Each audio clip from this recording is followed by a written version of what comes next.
تو یہ بسم اللہ الرحمن الرحیم سیرت مصطفیٰ کتاب کو ہم شروع کرتے ہیں حضور تاجدار دو عالم صلی اللہ تعالی علیہ وسلم کی مکی زندگی۔ تو دیکھیے پہلا باب یہ ہے خاندانی حالات، نسب نامہ حضور کا۔ تو دیکھیے حضور صلی اللہ تعالی علیہ وسلم کا نسب شریف والد ماجد کی طرف سے یہ ہے، حضرت محمد صلی اللہ علیہ وسلم ابن عبداللہ ابن عبد المطلب ابن ہاشم ابن عبد مناف۔ دیکھیے الفاظ کی ادائیگی آپ صحیح طریقے سے دیکھنا۔ عبد مناف، ابن قصی، ابن کلاب، ابن مرہ، ابن کعب، ابن لوئی، ابن غالب، ابن فہر، ابن مالک، ابن نضر، ابن کنانہ، ابن خزیمہ، ابن مدرکہ، ابن الیاس، ابن مزر، ابن نزار، ابن معد، ابن عدنان۔ تو عدنان تک جو ہے بخاری شریف کے حوالے سے یہ لکھا ہوا ہے۔ اور والدہ ماجدہ کی طرف سے حضور صلی اللہ علیہ وسلم کا شجر نسب یہ ہے، حضرت محمد صلی اللہ علیہ وسلم ابن آمنہ ابن بنت وہب ابن عبد مناف ابن زہرہ ابن کلاب ابن مرہ، یہ ہے۔ حضور علیہ الصلاۃ والسلام کے والدین کا نسب نامہ کلاب ابن مرہ پر مل جاتا ہے۔ دیکھیے والد اور والدہ کی طرف سے مل گیا، اور آگے چل کر دونوں سلسلے ایک ہو جاتے ہیں۔ عدنان تک آپ کا نسب نامہ صحیح سندوں کے ساتھ باتفاق مؤرخین ثابت ہے۔ مطلب عدنان تک جو نسب نامہ ہے وہ صحیح سندوں کے ساتھ، کوئی گڑبڑی نہیں ہے، بالکل صحیح سندوں کے ساتھ مؤرخین کے اتفاق سے۔ مؤرخ کسے کہتے ہیں؟ ارخ یؤرخ تاریخ فہو مؤرخ، اس میں فاعل ہے، یہ باب تفعیل سے تاریخ لکھنے والا۔ تو مؤرخین کے اتفاق سے ثابت ہے۔ اس کے بعد ناموں میں بہت کچھ اختلاف ہے، اور حضور صلی اللہ علیہ وسلم جب بھی اپنا نسب نامہ بیان فرماتے تھے تو عدنان ہی تک ذکر فرماتے تھے۔ کرمانی بحوالہ حاشیہ بخاری جلد 1 صفحہ نمبر 543۔ مگر اس پر تمام مؤرخین کا اتفاق ہے کہ عدنان حضرت اسماعیل علیہ السلام کی اولاد میں سے ہیں، اور حضرت اسماعیل علیہ السلام حضرت ابراہیم خلیل اللہ علیہ السلام کے فرزند ارجمند ہیں، یہ تو آپ کو معلوم ہی ہے۔ تو حضرت عدنان تک حضور بیان فرماتے تھے۔ اب دیکھیے خاندانی شرافت، حضور اکرم صلی اللہ علیہ وسلم کا خاندان و نسب نجابت و شرافت میں، تو نسب نجابت و شرافت دونوں کا معنی ایک ہی ہے، یعنی شرافت و عظمت والے نسب۔ تو خاندان و نسب نجابت و شرافت میں تمام دنیا کے حضور صلی اللہ علیہ وسلم کا خاندان و نسب نجابت و شرافت میں، عظمت اور بزرگی میں تمام دنیا کے خاندانوں سے اشرف و اعلیٰ ہے۔ اور یہ وہ حقیقت ہے کہ آپ صلی اللہ علیہ وسلم کے بدترین دشمن کفار مکہ بھی کبھی اس کا انکار نہ کر سکے۔ وہ یہ کہہ نہیں سکتے کہ جو ہے حضور کا خاندان نجیب و شریف نہیں۔ چنانچہ حضرت ابو سفیان نے جب وہ کفر کی حالت میں تھے، بادشاہ روم ہرقل، ہاں پر کسرہ پڑھیں گے، ہرقل کے بھرے دربار میں اس حقیقت کا اقرار کیا کہ فی ہوا فی نا ذو نسبن، وہ ہم میں نسب والے ہیں، یعنی نبی کریم صلی اللہ علیہ وسلم عالی خاندان ہے۔ یہ انہوں نے بیان کیا تھا جب ہرقل بادشاہ نے پوچھا تھا کہ جو دعوی نبوت کرتا ہے تمہارے خاندان کا شخص تو تمہارے عرب میں، تو اس کا خاندان کیسا ہے، تب یہ بیان کیا تھا۔ حالانکہ اس وقت وہ آپ صلی اللہ علیہ وسلم کے بدترین دشمن تھے ابو سفیان، اور چاہتے تھے کہ اگر ذرا بھی کوئی گنجائش ملے تو آپ صلی اللہ علیہ وسلم کی ذات پاک پر کوئی عیب لگا کر بادشاہ روم کی نظروں سے آپ کا وقار گرا دیں، یہ چاہتے تھے۔ لیکن اس بادشاہ نے یہ کہہ دیا تھا کہ اگر یہ ہلکا سا بھی جھوٹ بولیں ان کے ساتھیوں سے کہہ دیا تو تم مجھے بتا دینا. تو اس ڈر کے مارے انہوں نے سچ بول دیا تھا. اب مسلم شریف کی روایت ہے کہ اللہ تعالیٰ نے حضرت اسماعیل علیہ السلام کی اولاد میں سے کنانہ کو برگزیدہ بنایا. برگزیدہ کا مطلب ہوتا ہے مقرب، اللہ کی بارگاہ کا قریب. تو برگزیدہ بنایا اور کنانہ میں سے قریش کو چنا، اور قریش میں سے بنی ہاشم کو منتخب فرمایا، اور بنی ہاشم میں سے مجھ کو چن لیا. یہ حضور نے فرمایا، بنو ہاشم میں سے ہیں حضور. بہرحال یہ ایک مسلمہ حقیقت ہے. مسلمہ باب تفعیل سے ہے، سلم یسلم تسلیم فہو مسلم، وسلم یسلم تسلیم فہو مسلم. تو مسلمہ تسلیم شدہ حقیقت ہے کہ لہ النسب العالی فلیس کمثلہ حسیب نصیب منعم متکرم. تو یعنی حضور اکرم صلی اللہ علیہ وسلم کا خاندان اس قدر بلند مرتبہ ہے کہ کوئی بھی حسب و نسب والا اور نعمت و بزرگی والا آپ صلی اللہ علیہ وسلم کے مثل نہیں ہے. تو لہ النسب العالی، حضور کا بلند مرتبے والا نسب ہے. فلیس کمثلہ، اور اس کے مثل نہیں ہے. حسیب، کوئی بھی حسب و نسب والا، منعم و متکرم، نعمت و بزرگی والا. قریش حضور اقدس صلی اللہ علیہ وسلم کے خاندان نبوت میں سبھی حضرات اپنی گوناگون خصوصیات کی وجہ سے بڑے نامی گرامی ہیں. گوناگون یعنی مختلف خصوصیات، تو اس کی وجہ سے بڑے نامی گرامی ہیں. مگر چند ہستیاں ایسی ہیں جو آسمان فضل و کمال پر چاند تارے بن کر چمکے.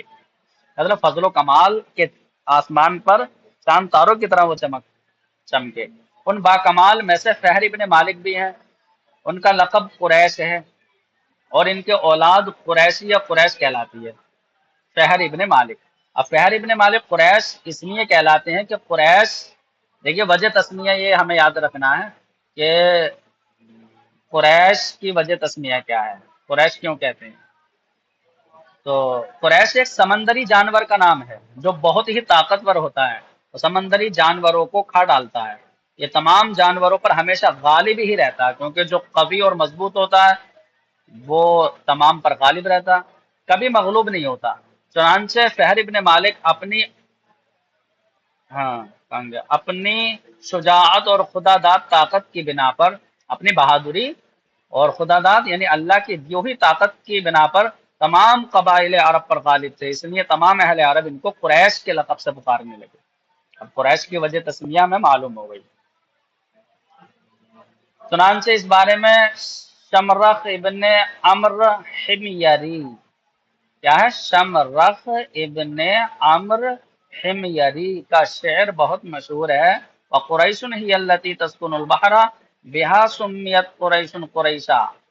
یعنی قریش وہ ایک جانور ہے، التی تسکن البحر جو سمندر میں رہتا ہے، بہا سمیت اسی کے نام پر، سمیت قریشن قریش قبیلے کا نام، قریشن قریش رکھا گیا.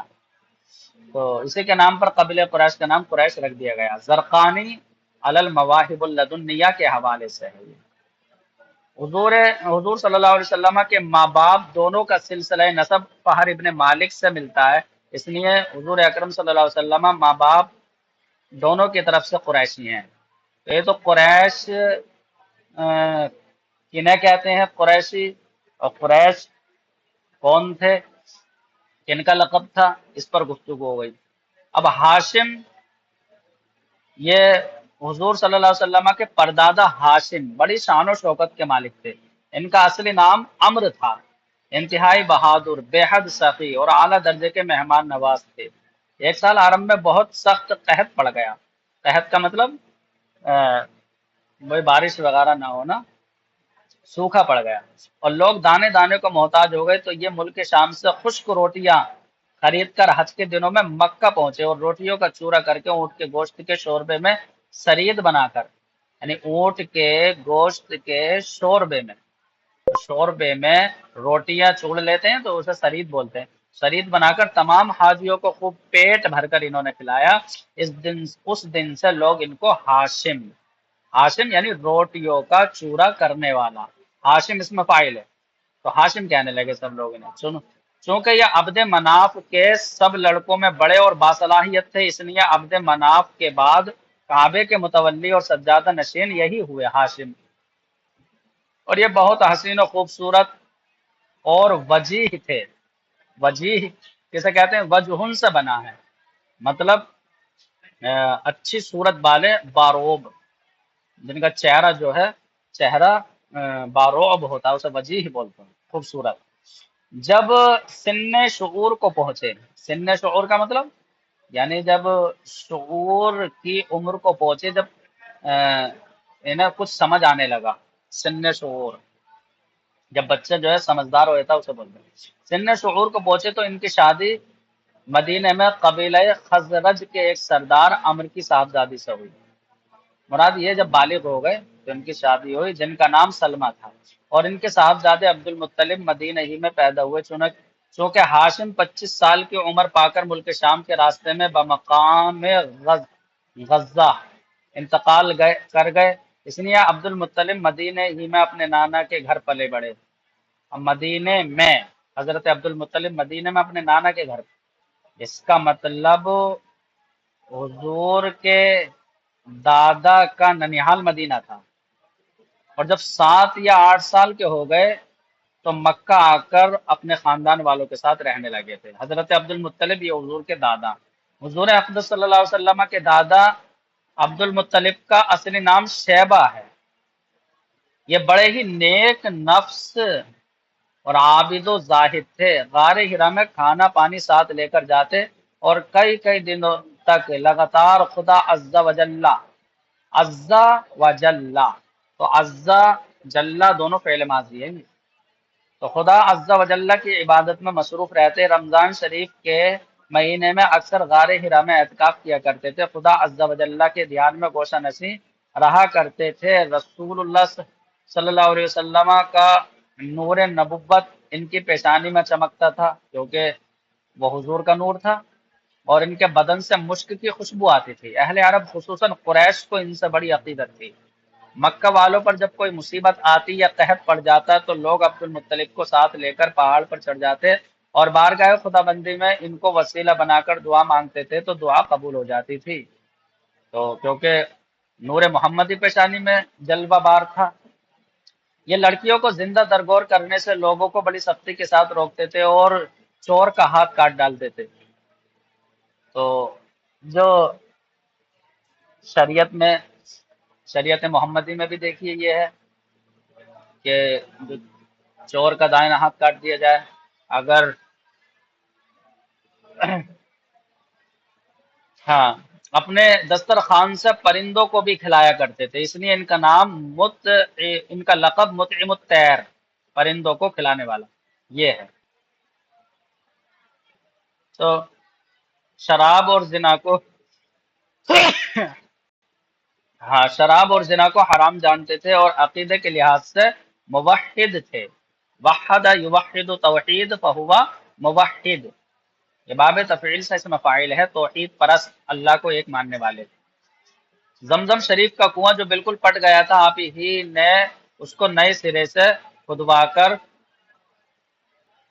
کھدوا کر درست کیا، اور لوگوں کو آب زمزم سے سیراب کیا۔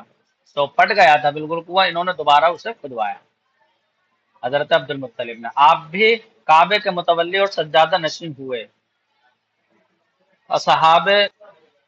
اصحاب فیل کا واقعہ آپ ہی کے وقت میں پیش آیا، جو ہاتھیوں کا لشکر آیا تھا کعبے کو ڈھانے۔ 120 برس کی عمر میں آپ کی وفات ہوئی تھی۔ اب اصحاب فیل کا واقعہ کیا ہے، کون ڈھانے آیا تھا، بادشاہ کا نام کیا تھا، اور کیا وجہ تھی، کیا حشر ہوا، یہ تمام واقعہ انشاءاللہ ہم کل پڑھیں گے۔